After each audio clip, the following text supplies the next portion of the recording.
గజం కేవలం 23,000 రూపాయలతో 165 గజాల భూమి కేవలం 38 లక్షలు మాత్రమే. హలో సుధీర్ చంద్ర గారు. హలో అండి. పిల్లల్లో మనం మార్పులు కనుక చూస్తే అండి రకరకాల మార్పులు వస్తూ ఉన్నాయి. ఎలా అంటే కొంతమంది పిల్లలు చాలా హార్ష్గా వెళ్ళిపోతూ ఉంటారు. మాకు పిల్లలు అంటే ప్యూర్ ప్రెషర్స్ అది ఇది అని చెప్పేసి మనం మాట్లాడుకుంటూ ఉంటాము. దానివల్ల కొంత జరుగుతూ ఉంటుంది. చేసేటువంటి తప్పులు కూడా మనకు అర్థమైపోతూ ఉంటాయి. ఎందుకంటే ఇన్ఫ్లుయెన్స్ తోటి పేరెంట్స్ మీద ఈగోకి వెళ్ళిపోయి ఇచ్చేస్తూ ఉంటారు. ప్రీవియస్ వీడియోలో మనం ఒకటి డిస్కస్ చేసుకున్నాము. ఏంటనంటే పిల్లలు పేరెంట్స్ మీద ఎదురు తిరగడానికి వచ్చేటువంటి కారణాలు ఏంటి అనేది హ్యూజ్ రెస్పాన్స్ వచ్చింది దానికి. అయితే కొంతమంది పిల్లలు అందులో ముఖ్యంగా ఆడపిల్లలు పేరెంట్స్తో సంబంధం లేకుండా ఉండిపోయేంత స్థాయికి వెళ్ళిపోతూ ఉంటారు. ఎలా, ఎందుకు అసలు? ముందుగా ఇక్కడ ఒక విషయం చెప్తాను నాగరాజు గారు.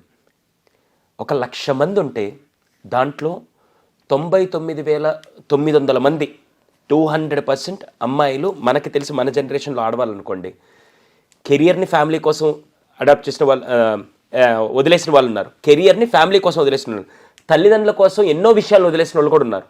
కానీ మిగతా కొంతమంది, నేను చెప్పాను కదా 100 మంది, నేను చెప్పే 99,000 మందిలో 200% they are giving the best. కానీ ఈ 100 మంది కొంతమంది ఎంత భయంకరంగా, నాకు ఈ మధ్య ఒక ఇన్సిడెంట్ చూసిన తర్వాత ఇంకా అసలు చాలా బాధేసి, ఒక పక్క స్త్రీమూర్తులంటే గౌరవం ఎంత పెరుగుతుందో వీళ్ళలాంటి ఒకరిద్దరు చేసే దానివల్ల అసలు ఇంత భయంకరంగా పిల్లలు ఎందుకు ఇలా తయారవుతున్నారనిపించే విధంగా అది ఎక్కడ పేరెంటింగ్లో లోపం అర్థం కావట్లేదు. ఆ ఇన్సిడెంట్ మాత్రం నన్ను చాలా కదిలించింది.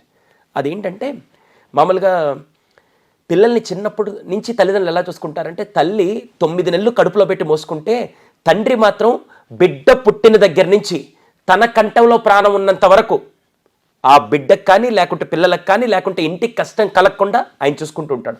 చాలా గొప్ప విషయం అది. కానీ అటువంటి తండ్రికి ఆపద వచ్చినప్పుడు ఈ పిల్లలిద్దరు ఏం చేయాలి? అమ్మాయి కానీ అబ్బాయి కానీ ఆ మూమెంట్లో జాగ్రత్త చూసుకోవాలి. కానీ అలాంటి సందర్భమే one of the worst incident ever in the history of love or parenting అనేది ఈ మధ్య ఒకటి జరిగిందండి. అది with all your permission I want to share that. Sure sir, sure. అసలు అత్యంత బాధాకరం ఏంటంటే, ఏ శత్రువు కూడా అటువంటి చావు రాకూడదని నేను కోరుకుంటున్నాను. ఏ శత్రువుకి, ఎంత పాపాత్ముడికి కూడా అటువంటి చావు రాకూడదని చెప్పి నేను కోరుకుంటున్నాను. ఎంత పెద్ద చావు అంటే, ఒక గవర్నమెంట్ ఉద్యోగస్తుడిగా ఉంటూ కుటుంబమే జీవితం అని చెప్పి కుటుంబం కోసం చూసుకుంటూ, భార్య చనిపోయిన తర్వాత పిల్లలు ఉన్నారన్న ధైర్యంతో అతను బతికేస్తూ అలా ఉంటే, పిల్లలిద్దరు ఇంకొద్ది చదువుకుంటే బాగుంటుంది, మేము ఉన్నత చదువులకు వెళ్తామంటే వాళ్ళని హైయర్ ఎడ్యుకేషన్ పంపించి అక్కడే వాళ్ళు పెళ్లి చేసుకొని అక్కడే సెటిల్ అయిపోతే, ఈయన రిటైర్ అయిపోయిన తర్వాత కూడా పిల్లలు వస్తారులే అనే నమ్మకంతో అలా ఉంటే, కొన్ని రోజులకి ఆరోగ్యం క్షీణించి ఎవరికి ఫోన్ చేయాలో తెలియక తన స్నేహితుడికి ఫోన్ చేస్తే, నేరుగా అతను వచ్చి హాస్పిటల్లో తీసుకెళ్ళి అడ్మిట్ చేసిన తర్వాత డాక్టర్స్ ఏం చెప్పారంటే, ఇతని ట్రీట్మెంట్ ఇవ్వాలంటే సరే ఇవ్వండి అని చెప్పి అతని దగ్గర ఉండే పెన్షన్ డబ్బులతో, వేరే వాళ్ళ సపోర్ట్ ఏం తీసుకోకుండా అతని పెన్షన్ డబ్బులు తీసుకొని వాళ్ళు ట్రీట్మెంట్ చేస్తూ ఉన్నారు. అంతా అయిపోయింది. కొన్ని రోజులు సెట్ అయిన తర్వాత ఇంకా ఇతను హాస్పిటల్ అవసరం లేదని మీరు ఇంటికి తీసుకెళ్ళొచ్చు అంటే, ఇంటికి తీసుకెళ్ళి ఇతన్ని చూసుకునే వాళ్ళు ఎవ్వరు లేరని చెప్పి ఇదే స్నేహితుడు వాళ్ళ తెలిసిన ఒక హోటల్ యొక్క మేనేజర్ ఉంటే ఆయనకి ఫోన్ చేసి, ఈ పెద్ద ఆయన మీ దగ్గర పెడతాను, ఆయన లేసి ఆయన పనులు అన్నీ చేసుకుంటాడు, భోజనం మాత్రం తీసుకొచ్చే విధంగా ఆయన కేర్ టేకర్ ఒక్కరు చూసుకోండి, మీకు కావాలంటే దాన్ని డబ్బులు ఇస్తానంటే, సరే మేనేజర్ మనకు తెలిసినోడే కదని చెప్పి మనవాడని చెప్పి ఒప్పుకున్నాడు. నేరుగా తీసుకెళ్ళి హోటల్లో, ఒక్కసారి ఆలోచించండి, 2 పిల్లలుండే ఒక తండ్రిని తీసుకెళ్ళి ఒక హోటల్లో ఒక అనాథలాగా పడేస్తే ఎలా ఉంటుందో ఒకసారి ఊహించండి. రోజు ఆయన లేచి ఆయన పాటికి ఆయన పనులు చేసుకుంటే, వాళ్ళు హోటల్ వాళ్ళు ఏ భోజనం తెచ్చితే ఆ భోజనం తింటూ ఆ హోటల్లో ఉండిపోయాడు, అలాగే అక్కడ పే చేస్తూ. కానీ వయసు మీద పడే కొద్దీ అతను ఆరోగ్యం క్షీణిస్తూ ఉంటే, ఎవరైతే జాయిన్ చేశారో ఆ స్నేహితుడు రావడం మానేశాడు. ఇంక ఈ హోటల్ మేనేజర్కి ఏం చేయాలో తెలియట్లేదు. ఆయనేమో ఆరోగ్యం బాగాలేకుండా వస్తుంది, చూసుకోవాలంటే వీళ్ళ స్టాఫ్ ఎవరు చూసుకోలేకపోతున్నారు. వెంటనే ఏం చేద్దాం తెలియక భయం వేసి, ఎక్కడ ఈయనకైనా జరగడానికి జరిగితే ఇబ్బంది అవుతుందని చెప్పి వెంటనే ఆ హోటల్ మేనేజర్ పోలీస్ స్టేషన్కి ఫోన్ చేశాడు. పోలీసులు వచ్చారు. రాగానే అడిగారు, ఎవరు పెద్ద అయినా మీరంటే ఆయన చెప్పాడు వెంటనే, నేను ఒక బ్యాంక్ రిటైర్డ్ ఆఫీసర్నండి, నాకు అంతకుముందు నాకు మంచి పొజిషన్ ఉంది, కానీ ఇప్పుడు పిల్లలు ఎవరు నా దగ్గర లేక నేను అనాథలాగా ఉన్నానంటే, సరే ఎవరు మీ పిల్లలు అంటే, ఒకరు కెనడాలో ఉన్నారు, ఒకరు యూఎస్లో ఉన్నారు, 2 పేర్లు ఫోన్ నెంబర్లు అడ్రస్ సహా ఇచ్చేశాడు. ఇచ్చి వెంటనే ఫస్ట్ అబ్బాయికి ఫోన్ చేశారు. అబ్బాయి ఫోన్ చేసి కలవలేదు, అసలు కనెక్ట్ అవ్వట్లేదు. సరే ఆ పాపాతుందో తెలుసో లేదో పక్కన పెడదాం, అసలు కనెక్ట్ అవ్వాలి అతనికి. సెకండ్ అమ్మాయి నెంబర్కి ఫోన్ చేశారు. కూతురు ఫోన్ ఎత్తింది. అక్కడ కూతురు ఫోన్ ఎత్తి, ఆమెకి మ్యారేజ్ అయిపోయి అక్కడ ఫ్యామిలీ ఎంత ఉంది, కూతురు ఫోన్ ఎత్తంగానే ఒక్కసారిగా పోలీసుల జీవితాల్లో రక్త చరిత్ర లాంటి సినిమాల సిచ్యువేషన్స్ అన్నీ చూసుంటారు, కానీ ఇటువంటి డైలాగ్స్ మాత్రం నాకు తెలిసి పోలీసుల జీవితంలో ఎప్పుడు వినుంటారు. నేరుగా ఫోన్ ఎత్తంగానే ఇలా మీ తండ్రి గారు ఇలా హాస్పిటల్లో ఉన్నారు, ఆయనకి ట్రీట్మెంట్ ఇస్తున్నారు, ఏం చేయమంటారు, అసలు వచ్చి తీసుకెళ్తారంటే అసలు ఎవరు ఆ తండ్రి ఎవడు, అసలు వాడిని ఎవరు హాస్పిటల్లో కాకుండా అక్కడెవరు జాయిన్ చేశారు, అసలు హాస్పిటల్ జాయిన్ చేస్తే ఏంటి, రోడ్డు మీద మాకు పడేస్తే నాకెందుకు, అసలు నాకేం అవసరం ఆయనతో పని అని చెప్పేసి అప్పటిదాకా కూతురు అని చెప్పి కూతురు నెంబరు కూతురు అడ్రస్ అన్నీ పెట్టుకొని ఏ రోజైనా నా కూతురు వస్తుందని చెప్పి ఎదురు చూస్తున్న తండ్రికి ఆ మాట పోలీసులు చెప్పలేరు. కానీ ఆ పోలీసులు ఆ మాట వినంగానే ఒక్కసారికి షాక్ అయ్యారు. అసలు నేను మాట్లాడేది నిజంగా కూతురుతోనే లేకుంటే ఇంకెవరన్నా పరాయి శత్రువుతో ఎవరితోనో మాట్లాడుతారని చెప్పి ఒక్కసారి, ఎందుకంటే మీరు అనవసరంగా ఆయన తీసుకొని జాయిన్ చేస్తుండే, బతికితే బతకనివ్వండి లేకపోతే చస్తే చావనివ్వండి, నాకు కూడా మళ్ళీ ఫోన్ చేయబాకండి అని చెప్పి, చచ్చిపోతే రోడ్డు మీద పడేయండి అని చెప్పి కూతురు ఫోన్ పెట్టేసింది. అంటే పిల్లలు లేక చాలామంది బాధపడుతుంటారు. పిల్లలు పుట్టాక ఇటువంటి పిల్లల్ని ఎందుకు ఇచ్చావు దేవుడా అని చెప్పి కొంతమంది బాధపడుతుంటారు. అందులో నాకు తెలిసి ఆ రకమే. ఇంకా బాధాకరమైన విషయం చెప్పమంటారా, ఆ పోలీసులు ఆ విషయం 2 రోజులు దాచారు, చెప్పకుండా దాచారు. ఈయన ఆరోగ్యం క్షీణిస్తూ ఉండి తర్వాత ఎన్నిసార్లు ఫోన్ చేసినా ఆమె ఎత్తడం మానేసింది. ఇంకా తప్పక ఈ పోలీసు వాళ్ళు ఆయనకి చెప్తే దాదాపుగా కొన్ని సంవత్సరాల నుంచి ఆరోగ్యాన్ని బిగబట్టుకొని పిల్లలు వస్తారన్న ఆ ధైర్యంతో బతికిన వ్యక్తి ఈ విషయం తెలియంగానే ఆ గుండె తట్టుకోలేక మరుసటి రోజు ఉదయమే ఆగిపోయిందండి. అప్పటిదాకా బతికిన తండ్రి, పిల్లలు వస్తారని బతికిన తండ్రి, ఆ కూతురు ఆ మాట అన్నదని తెలిసి ఆ తండ్రి ఇంకా పిల్లలు రారని చెప్పి మనస్తాపం లేకుంటే దేవుడు ఇది విని నువ్వు చనిపోవాలని రాస్తున్నాడో తెలియదు, కానీ అక్కడికి ఆయన ప్రాణం ఆగిపోయింది. ప్రాణం ఆగిపోయిన తర్వాత కనీసం తలకొరి పెట్టడానికైనా పిల్లలతో పెట్టిస్తే ఆయనకి ఆత్మ సంతోషంగా ఉంటుందని చెప్పి మళ్ళీ పోలీసులు అటు కూతురికి ఇటు కొడుకు చేస్తే కొడుకు ఫోన్ అసలు కలవట్లేదు, కూతురు అసలు ఫోనే ఎత్తడం మానేసింది.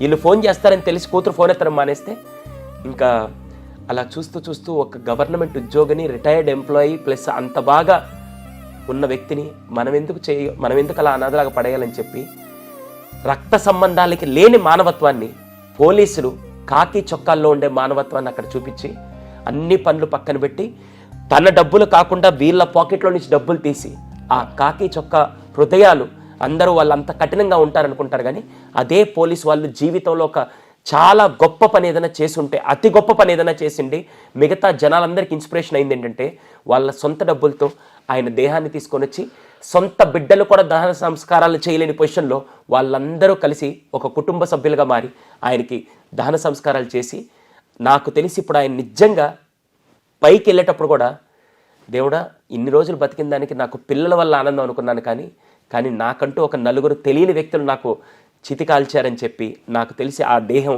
చాలా ఆనందంగా స్వర్గానికి వెళ్ళి ఉంటుంది. అవునండి.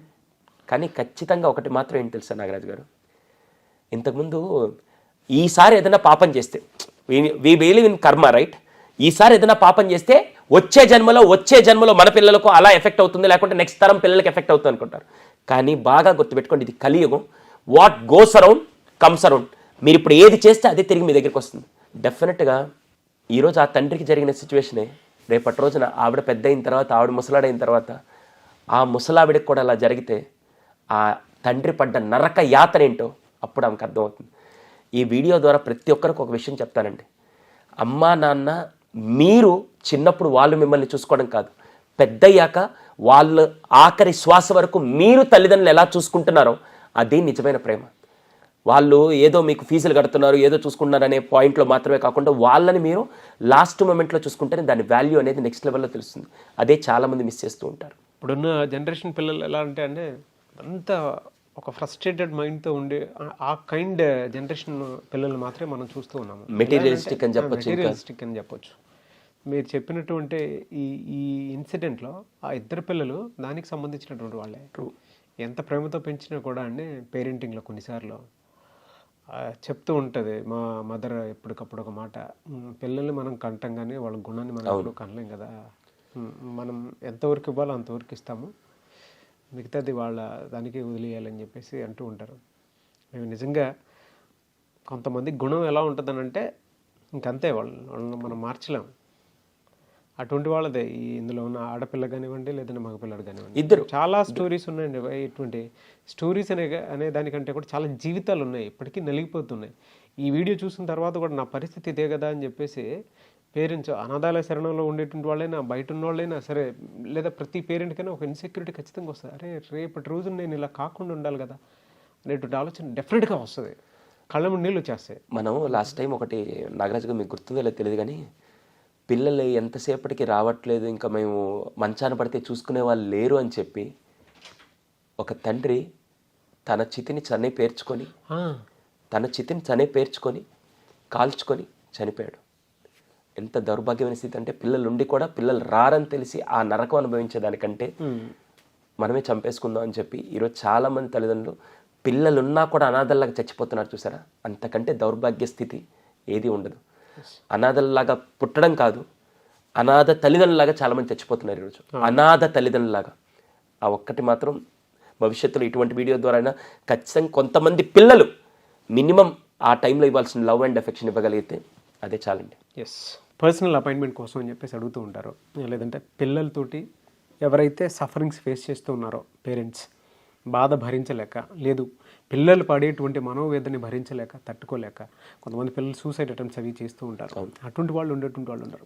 మీలాంటి ఎక్స్పర్ట్స్ని అప్రోచ్ అవ్వాలనుకుంటారు. ఎందుకంటే తెలుగు రాష్ట్రాల్లో సుధీర్ సాండ్రా అంటే ఈజ్ ఒక్కొక్క హ్యూజ్ రెస్పెక్ట్. అండ్ దాంతోపాటు పిల్లల సైకాలజీకి సంబంధించి ఏదైనా ఉన్నారు అని అంటే మీ స్కూల్ దగ్గరకు వచ్చేస్తారు, అంటే మీ ఎక్స్పర్ట్ టీం దగ్గరకు వచ్చేస్తారు.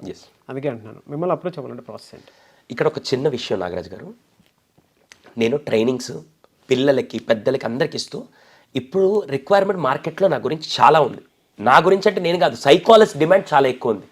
అందుకని నేను స్కూల్స్ కాలేజ్కి వెళ్ళి చేస్తూ, కానీ చాలామంది కౌన్సిలింగ్ వచ్చినప్పుడు అందరికీ నేను జస్టిఫికేషన్ చేయలేకపోతున్నాను. కాబట్టి దానికోసం ఒక పని ఏం చేశానంటే, నేనున్న రోజులు నేను కౌన్సిలింగ్ తీసుకుంటే, లేకపోతే మా టీమ్ ఆఫ్ ఎక్స్పర్ట్స్ ఎలా అంటే ఇప్పుడు ఒక జ్వరం వచ్చినప్పుడు మనం మామూలు డాక్టర్ దగ్గరికి వెళ్ళిపోతాం, ఫిజిషియన్ దగ్గరికి వెళ్తాం. కానీ హార్ట్కి ఏదైనా సమస్య వచ్చినప్పుడు మనం ఒక కార్డియాలజిస్ట్ దగ్గరికి వెళ్తాం, ఎందుకంటే దీని ఎక్స్పర్ట్ ఆయన కాబట్టి. అలాగే నా దగ్గర మన అసోసియేషన్లో మన దగ్గర చాలామంది టీం, ఆటిజం కానీ, ADHD కానీ, అడల్ట్ కేసెస్ కానీ, పిల్లలు చదవట్లేదు లేకుంటే వాళ్ళ కాన్సన్ట్రేషన్, ఇవన్నీ కలిపి మన దగ్గర టీమ్ ఆఫ్ సైకాలజిస్టులు ఉన్నారు. మన కౌన్సిలింగ్ సెంటర్లోనే వాళ్ళందరూ ఉంటారు. మీరు నా మీద ఎంత నమ్మకం పెట్టుకొని వస్తారో 200% దానికి డబల్ నమ్మకాన్ని నేను ఇవ్వకపోతే మార్కెట్లో మనం క్రియేట్ చేసుకుని నేమంతా పోతుంది. అవును, అందుకనే నేను ఎక్కడికి వెళ్ళాలి ఈ కౌన్సిలింగ్ తెలియక చాలామంది ఇబ్బంది పడుతుంటే, ఆ నమ్మకంతో వస్తే మాత్రం 200% నేనున్న రోజు నా అపాయింట్మెంట్ కానీ, నేను లేని రోజు నా టీమ్ ఆఫ్ సైకాలజిస్ట్ మన కౌన్సిలింగ్ సెంటర్లోనే, వేరే దగ్గర కాదు. వేరే దగ్గర మళ్ళీ రెఫర్ చేస్తే ఎలా ఉంటుంది అనుకోవచ్చు. మళ్ళీ మీరు మన కౌన్సిలింగ్ సెంటర్కి వచ్చి కూర్చొని అక్కడ టీమ్ ఆఫ్ ఎక్స్పర్ట్స్ ఉంటారు. మీ ప్రాబ్లం తగ్గట్టు వాళ్ళ కౌన్సిలింగ్ అపాయింట్మెంట్ బుక్ చేసి 200% అందరికీ అందుబాటులో, ప్రతి మధ్యతరగతి, దిగువ మధ్యతరగతి ప్రతి ఒక్కరికి అందుబాటులో ఉండే విధంగా ఆ కౌన్సిలింగ్ ఫీ స్ట్రక్చర్ కూడా అలాగే ఉంటుంది. మీ అందరికీ అది హెల్ప్ అవుతుంది. పిల్లల్ని చిన్న సమస్యలు ఉన్నప్పుడు తీసుకొని వస్తే దాన్ని సాల్వ్ చేయడం మనకి చాలా ఈజీ. అంతా కాలిపోయిన తర్వాత తీసుకొని వచ్చి మా వాడు మండిపోతాడు అంటే మేము ఇంకా దానికి నేను ఇంకొద్ది కిరోసిన్ పోయాలి తప్ప నేను ఇంకేం చేయలేను. కానీ బ్యాండేజ్ చేయాలన్నా కూడా కొద్ది దెబ్బ వస్తే నేను చేయాలి, లేకుంటే పెద్ద ఆపరేషన్ చేయాల్సి వస్తుంది. అలాగే చిన్న చిన్న బిహేవియర్లో ఉన్నప్పుడు మా దగ్గర పిల్లలు చదవట్లేదు, దానికి ఎక్స్పర్ట్స్ ఉన్నారు. పిల్లలు కాన్సన్ట్రేషన్ పెట్టట్లేదు సార్, అసలు చదువు మీద ఇంట్రెస్ట్ చూపించడం, వాడి ఇంటెలిజెన్స్ ఎలా ఉందో తెలుసుకోలేకపోతున్నాం, దానికి ఎక్స్పర్ట్స్ ఉన్నారు. ఇంకా చెప్పాలంటే పిల్లలు హైపర్ యాక్టివ్గా ఉన్నారు సార్, ఆటిజం ఇవన్నీ ఉన్నాయి, దానికి ఎక్స్పర్ట్స్ ఉన్నారు. సార్ వైఫ్ అండ్ హస్బెండ్ సమస్యలు ఉన్నాయి, ఎక్స్పర్ట్స్ ఉన్నారు. Team of psychologist, team of experts మన దగ్గర ఉన్నారు. ఏ ప్రాబ్లం ఉన్నా సరే, మానసిక సమస్య కేర్ ఆఫ్ అడ్రస్ మీరు రీచ్ అవ్వాలంటే ఈ కింద ఫోన్ నెంబర్కి ఒక్కసారి ఫోన్ చేయండి. మా టెలికాలింగ్ టీం మీకు అపాయింట్మెంట్ ఫిక్స్ చేసి మీరు మన కౌన్సిలింగ్ సెంటర్కి వచ్చి కూర్చొని మీరు కౌన్సిలింగ్ చేసుకోవచ్చు అండి. రేవేస్, థ్యాంక్ యూ అండి, thank you so much Sudheer Sandra గారు. థ్యాంక్ యూ అండి. చూసారు కదండి వీడియో. ఈ వీడియోపై మీ అభిప్రాయం కమెంట్ బాక్స్లో పోస్ట్ చేయండి. అండ్ ముఖ్యంగా మీరు కనుక మీ పిల్లల విషయంలో ఏదైనా పొరపాట్లు జరుగుతూ ఉన్నా, లేదు మీ పిల్లలే పొరపాట్లు చేస్తూ ఉన్నా, మీ పిల్లల విషయంలో మీరు పొరపాట్లు చేస్తూ ఉన్నా, లేదు బయట వాళ్ళ నుంచి పొరపాట్లు జరుగుతూ ఉన్నా కూడా, సో పిల్లలు పాడే అవకాశం ఉంటుంది. కాబట్టి మా పిల్లలు చేంజెస్ వచ్చింది, దీన్ని ఎలా అన్నా సరే అనుగుణంగా మార్చుకోవాలనుకుంటున్నాము, ఒక్కొక్క ఎథికల్ అండ్ మోరల్ ఫామ్లోకి పిల్లల్ని తీసుకువెళ్ళాలనుకుంటున్నాము, లేదు ADHD, ఆటిజం అటువంటి వాటితో బాధపడుతున్నారు అనుకున్నటువంటి వాళ్ళైనా సరే, సో ప్రాపర్ థెరపీతోటి ముందుకెళ్ళాలి అనుకుంటే, సైకాలజిస్ట్లో హెల్ప్ తీసుకోవాలి అనుకుంటే స్క్రీన్ మీద మీకు కాంటాక్ట్ నెంబర్ కనిపిస్తుంది. సో సుధీర్ సాండ్రా గారి టీమ్ ఆఫ్ ఎక్స్పర్ట్స్ ఉన్నారు, వాళ్ళతోటి కూడా మీరు ట్రావెల్ అయ్యి ముందుకెళ్ళొచ్చు. సో మీరు కనుక ఏదైనా ప్రాబ్లమ్స్ ఫేస్ చేస్తుంటే స్క్రీన్ మీద కనిపిస్తున్న number call or message WhatsApp చేసి వెంటనే ఎన్రోల్ చేసుకోండి. ఈ వీడియో లైక్ చేయండి, షేర్ మాత్రం తప్పకుండా చేయండి. ఇలాంటి మరిన్ని వీడియోస్ కోసం మా ఛానల్ ఫాలో అవ్వండి. Thank you.